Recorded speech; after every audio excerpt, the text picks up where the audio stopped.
Welcome to Street Talk. I'm your host, Loretta Rose. Today we're on location in Columbus at Piedmont Columbus Regional.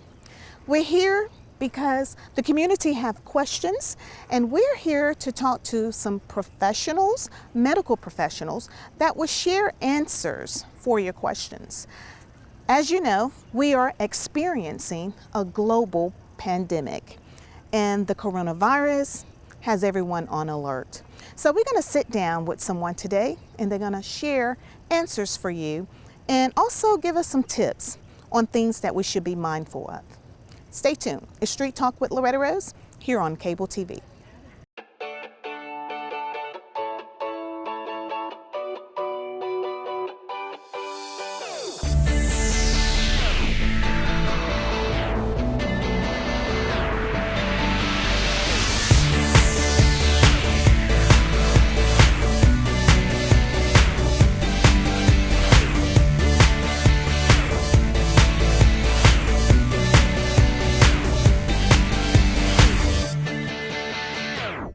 We're here at Piedmont Columbus Regional, where we're here to talk about the coronavirus because the community has questions, and I think it's great to talk to those that are serving here in our community. So ladies and gentlemen, welcome Cary Burcham. Thank you. Thank you for your time. Thank you. You are Chief Nursing Officer. Correct.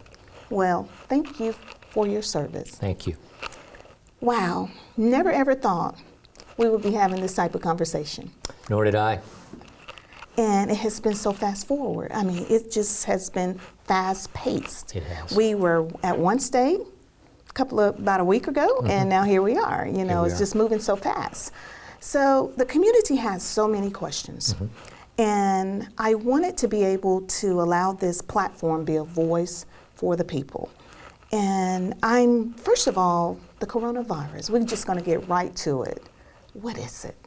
Well, the coronavirus is not a new virus. The coronavirus has been around for a long time. If you think the common cold is a type of coronavirus. The version of the coronavirus that we're seeing now is simply a different version, one that's not been seen before. And I think what makes it concerning is that we don't have any natural immunity to it, nor do we have a vaccine for it. So that's what makes this scenario different for us. So you're saying coronavirus has been around? Right. Wow. Long time. I wonder what makes this one so different than the others. Well, it is highly infectious. This virus is said to be 30 times more infectious than say influenza might be, which would cause a flu virus. And so the viral load that an individual may carry makes transmission of this virus to others much more likely, just because of how infectious it can be. Wow.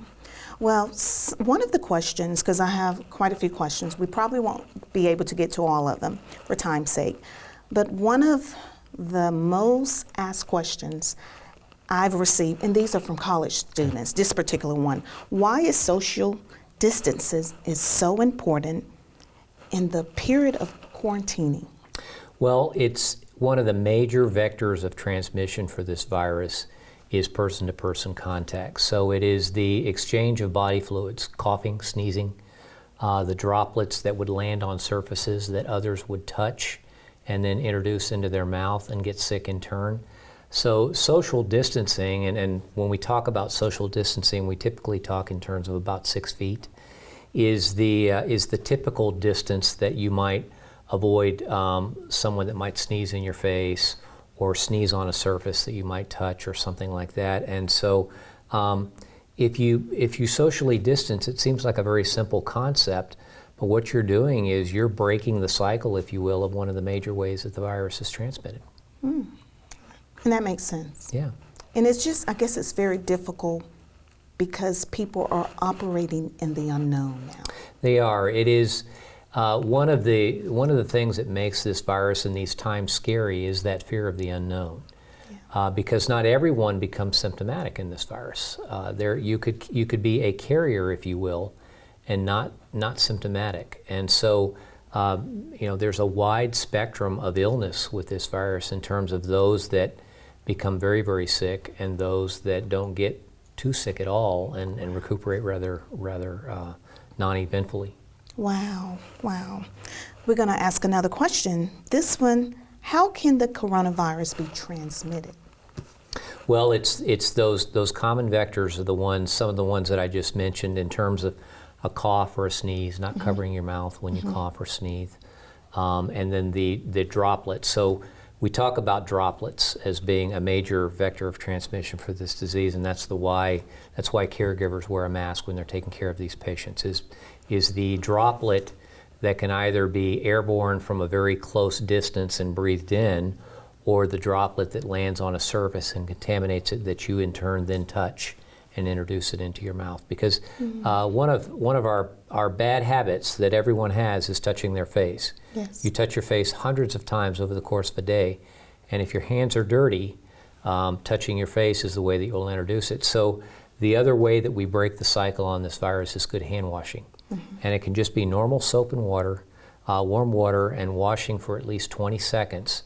Anytime that you've touched a surface and contaminated your hands is another great way to break the vector of transmission for this virus. So touching the surface, that's even touching door handles. Door handles are very dirty. Yes. And someone asked about pumping gas. Pumping gas. If you stop and you just think anything that people touch on a frequent basis can be considered a contaminated surface. Certainly gas pumps, doorknobs, telephones, things that folks touch all day long, and you come behind them and touch, end up on you. Wow, wow. We're going to take a quick break, and we're going to come back and we're going to ask some more questions. Stay tuned. You're watching Street Talk here on Cable TV. Deck yourself with flu protection. La la la la la la la la la. Take the time for vaccination. La la la la la la la la la. Take action every day to help you. La la la la la la la la la. Take antivirals if doc says to. La la la la la la la la la. These actions every day can help you. La la la la la la la la la. Keep from spreading all kinds of flu. La la la la la la la la la. Wash your hands, cover coughs and sneezes. La la la la la la la la la. Stay home when sick till fever ceases. La la la la la la la la la.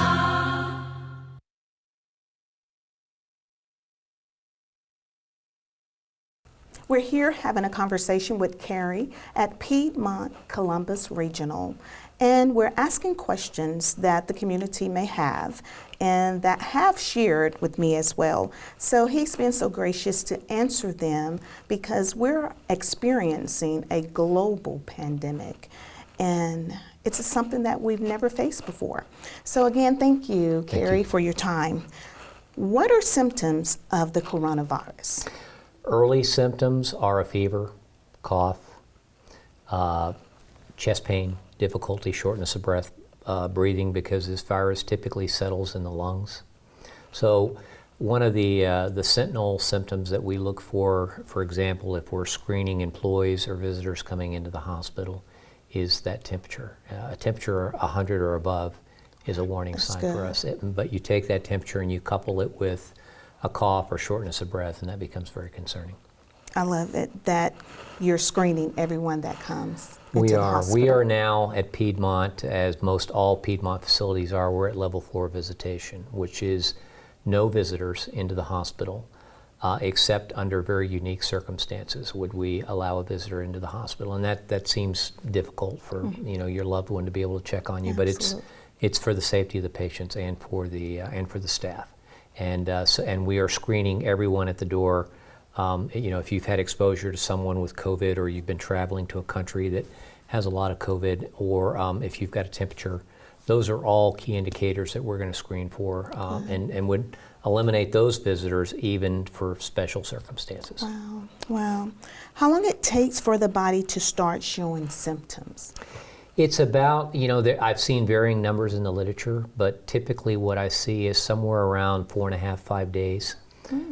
incubation period from exposure, and then you begin showing the symptoms, and severity rapidly can increase from there.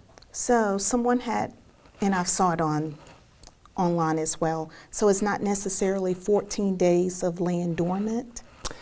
What we talk about in that incubation period is that 14 days of no sign of symptoms, so 14 days of being asymptomatic would be a self-quarantine scenario. So if you think you've been exposed to COVID-19, we would ask you to self-isolate for 14 days, and we're doing that with our staff too, and we've got monitoring tools where they would check their temperature and record their symptoms for a 14-day period to make sure that they're clear and safe to come back to work. Wow.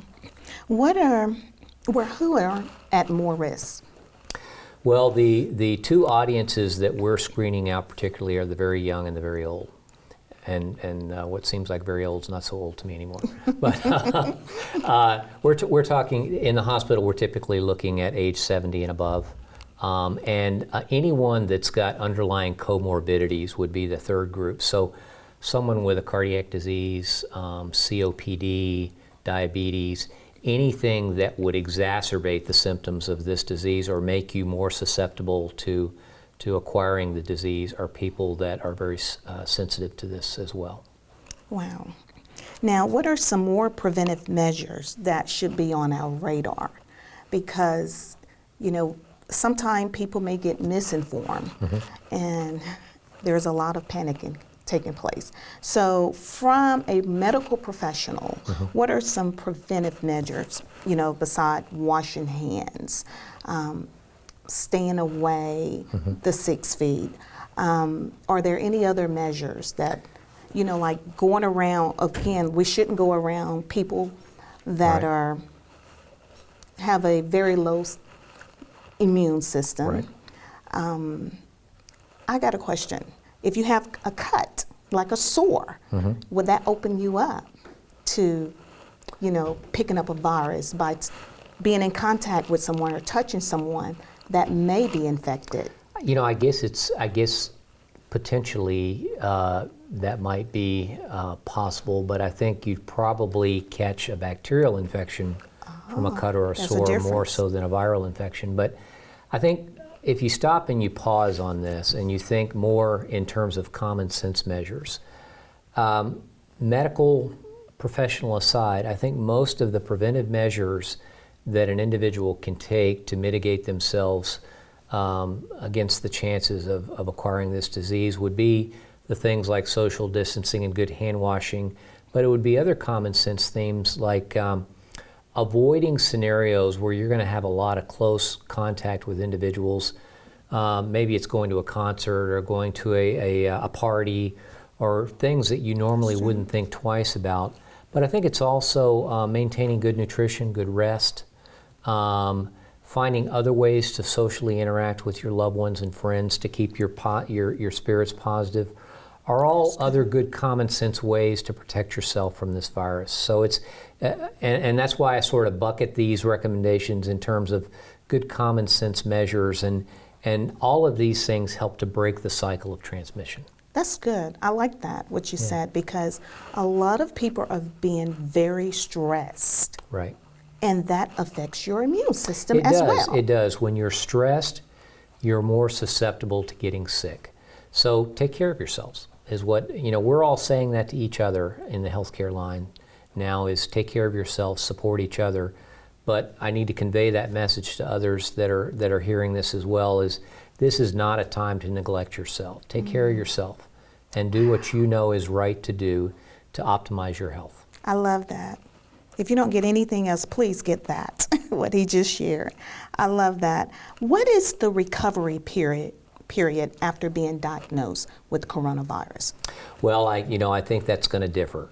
That's going to differ depending upon the severity of your illness.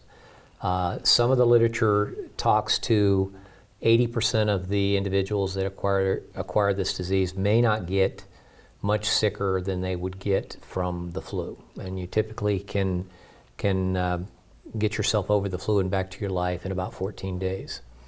That other 20% of the population that acquires this disease may get very, very sick. You could end up on a ventilator. you could end up with severe lung or pulmonary compromise, which is what we see in the hospital. And that could be a very long recovery, significant recovery, requiring a lot of symptomatic support. So the realm of illness and recovery varies depending upon really how ill you become. Wow, wow. And can you become reinfected with the coronavirus? Well, that's still not known. I've heard the literature that I've been reading, and I think my caveat to that would be that I think there's still a lot of learning about this virus going on. I hear something new almost every day, and I hear it both from reliable sources and unreliable sources. But I think it's still not known. I think it's my best answer would be I think it's fair to assume that you could, and until we really diminish the curve of the virus activity in the country, I think we all need to remain very careful and follow the guidelines that have been outlined to us. Wow. We're going to ask another question before we go into our final break. What's the difference between the coronavirus and the coronavirus disease? I've seen both. So is there a difference or is there not a difference? Well, the only difference that, I'm not a physician, and I think the only difference that I might be able to discern in that question would be actually acquisition of the disease would be the signs and symptoms of illness. If you're talking about the virus, you're probably talking in a more generic sense, like you and I are talking, where we're educating the public and we're talking about symptoms. I think when you actually acquire the disease and show symptoms, you're ill and you've actually tested positive for the virus. Wow. And the reason I asked that, because someone I had a conversation with was wanting to know, was it going to be possibly like the HIV virus was? It started out, as the HIV virus, but then as we were educated, it became the virus that caused AIDS. And so that's why I'm wondering, could the coronavirus cause something else? Well, what I personally am seeing, I was a practicing nurse during the early stages of HIV, and where it progressed on to what you would clinically diagnose as AIDS. And I think the life cycle of this virus activity to me appears different in that the exposure and acquisition of symptoms is much shorter. The exposure and acquisition of symptoms with HIV was a longer cycle that attacked your immune system and really brought you down to the point of where you became susceptible to comorbidities that contributed to your illness. What we're seeing with COVID-19 is more, appears to me to be more in line with what you'd see with normal viral activity, in that you get exposed, you go through an incubation period, and you become ill. And it moves fairly quickly over just a few days. Wow. We're so blessed to have you in our community. Thank you. We're going to take a final break, and we're going to come back and close out with a couple of more questions. Stay tuned. Okay. Families come in all sizes and shapes. Sometimes your friends are your family by choice, or sometimes you're just stuck with Uncle Charles. But what we know is that you want to protect the people that are close to you. But the flu can unravel everything. Your flu vaccine protects you and your family. No matter what draws your family together, protect yourself, protect your family. Everyone needs a flu vaccine. Well, Thomas, you've got prediabetes. But with more exercise and a change in diet, it can be reversed. I've tried exercising. It just makes me hungry for bacon. I love bacon, too. And who really likes to exercise? Not me. Me neither. Nobody. So we're good? What? Oh, you still have prediabetes. Big time. We're here talking to Chief Nursing Officer Cary Burcham here at Piedmont Columbus Regional, and he has been so gracious to answer questions for our community. Although we're experiencing a global pandemic, a global issue, but we want to be able to talk to those and answer questions to those that are here locally. Thank you again, Cary. You're welcome. You're such a blessing. Thank you. Now, I saw online a medical news alert this past weekend, and it indicated that there's a possibility that there are some types some blood types that may be slightly more vulnerable or susceptible to the coronavirus. You know, I've heard that news, I think, just broke recently for us late last week. And I've heard that. I don't know that I know a great deal on it right now to be able to offer any comment. However, what I would add to that is that the coronavirus activity has precipitated a significant blood loss shortage in our community. Because everyone is being good about social distancing and staying home, yet illnesses and the other tragedies that continue to happen in our hospitals are ongoing. So in terms of blood, what it's translated to for us is a shortage of a blood supply. And so we are in need of blood donors, and that's something that we are addressing at Piedmont right now.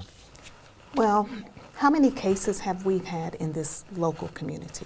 We have not had that many. It's almost as if Columbus has been protected from COVID-19 activity in terms of positively identified cases.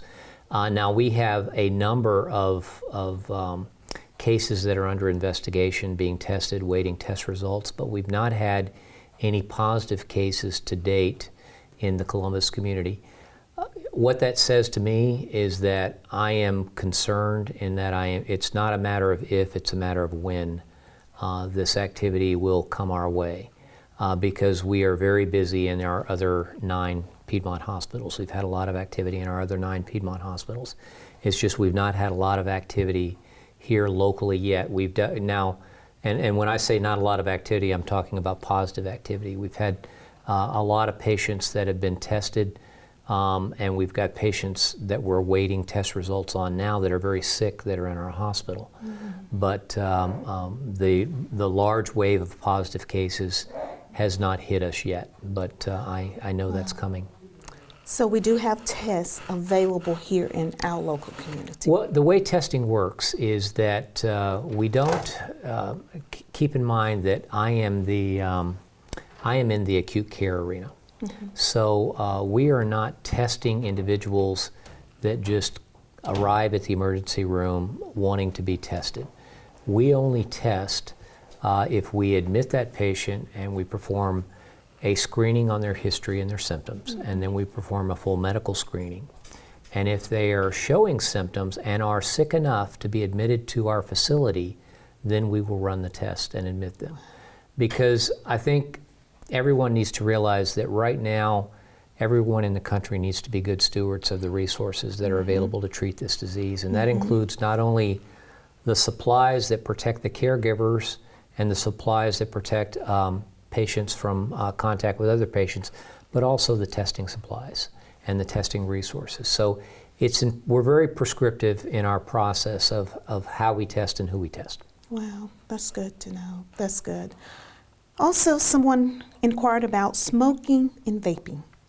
Well, smoking's been around for a long time. Vaping's rather new. But my comment on that would just be that those would fall into the category of underlying contributing factors which may cause compromise to your pulmonary system or your lungs, which may make you a little bit more susceptible to any kind of infection. I think we're still learning about the causes and the resulting effects that vaping may cause to individuals that do that on a regular basis. That's a relatively new practice, and much is being learned about it. But I'm an advocate of doing things to treat your body well. So as a healthcare professional, I'm going to say no smoking and no vaping. But that's me as a healthcare professional. Absolutely. That's what I'm gonna ask. Absolutely. I appreciate you. You're so good. We're so appreciative of you. Sex. Could the coronavirus be transmitted by having sex? Well, again, I would say that's a good common sense scenario. If you're in a monogamous relationship and you're practicing social isolation in terms of remaining in your home, obviously you're with your family, you're with your significant other, you're going to have contact with those folks. The variable there is that you may not know where your significant other has been, because we all have jobs. You've got to go buy food. You've got to do your necessities that you may have to leave your isolated home environment for. So my recommendation would be, again, practice common sense. You know, one of the vectors of transmission of the disease is contact with body fluids, and you know, I don't know that I could give specific recommendations for every scenario, other than to say practice good common sense, and certainly there's recognition that the family unit is one that needs to be together, and intimacy is an important part of that, and supporting each other. But there's got to be some common sense around. For example, myself, I'm going to be a lot more sensitive to what I'm going to expose my family to, because I'm in the hospital every day. Absolutely. And I have exposures that others may not have. So it just depends on your walk of life and what you're going through right now. Absolutely.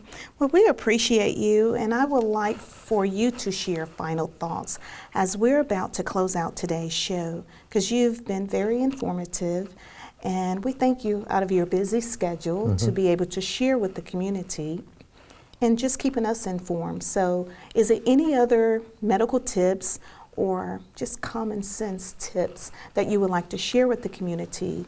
Well, I think I would share. I have some personal thoughts and some professional thoughts that I would share. I think personally, I would say that this is a time for us to support each other. This is a time for Americans to come together and follow the guidelines that have been outlined for us through the CDC, the public health, the President of the United States. Whatever your public and personal beliefs are, I would say set those aside and embrace the concepts that are agnostic in terms of religion and race and politics and everything, and support your fellow human being, be kind to each other, take care of yourself, follow the guidelines that are outlined. I would say that I also think that when we get through this, and we will get through this virus, and we'll have an opportunity in the aftermath to look at lessons learned, I think one of the lessons learned for the country is going to be looking at our sources for medical supplies. We have, you know, I am fortunate that we are well sourced in the healthcare system that I work for, but I also realize I read the stories of my colleagues, and not everyone is so fortunate. A lot of the supplies that we're struggling to be very good stewards of are not manufactured in the United States. And we are a country that is very much a participant in a global economy and a global marketplace. But when the manufacturing streams are not local to our country, it makes it a challenge sometimes to get the supplies that you may need for managing a pandemic such as this, and that's the supplies for testing, personal protective equipment, things like that. So just on a personal level and professionally, I believe that in the aftermath analysis of this pandemic, I hope that all of the great minds of the country will sit down and analyze the manufacturing streams of where we're getting our supplies from, and get some thought about what are we going to do to better ourselves next time, to better prepare ourselves for next time, because those are challenges that we're dealing with on the front line every day right now. But you know, I think that's my main messages, and you know, just in closing, I would say I would offer thanks to many in our community that are being very kind right now with their time, their volunteer efforts, food for my staff, you know, kind messages of encouragement. I just want to say thank you. Those things are appreciated more than you know right now. Wow. And we thank you so much, because I think the community is beginning to see how our medical professionals are now the ones on front line. And we appreciate you. Thank you for bringing awareness. Thank you. I wish I could shake your hand, but you know what I'm going to say? God bless you. Thank you. And God bless your team. Thank you. Thank you so much. Thank you. You've been watching Street Talk here at Columbus Regional, Piedmont Columbus Regional, and we want to thank them for their sacrifice. that they have put before to serve those in the medical that needs medical attention in our community. Thank you so much. You've been watching it here on cable TV.